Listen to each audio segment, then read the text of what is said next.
សេចក្តីជូនដំណឹងស្តីពីស្ថានភាពឧតុនិយមនិងចលសាស្ត្រនៅព្រឹកថ្ងៃទី26ខែវិច្ឆិកាឆ្នាំ2025 1ឧតុនិយមបរិមាណទឹកភ្លៀងរយៈពេល24ម៉ោងគ្មានភ្លៀងធ្លាក់ទាំង7ក្រុងស្រុកសីតុណ្ហភាពអតិបរមា22កដកសញ្ញា3អង្សាសេ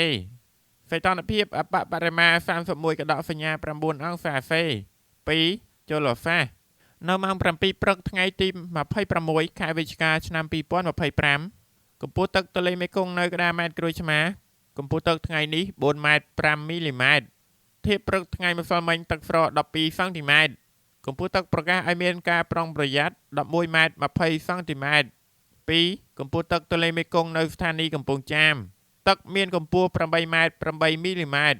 ធៀបព្រឹកថ្ងៃម្សិលមិញទឹកស្រក22សង់ទីម៉ែត្រធៀបឆ្នាំមុនពេលវេលាដូចគ្នាឆ្នាំនេះខ្ពស់ជាង3ម៉ែត្រ26សង់ទីម៉ែត្រ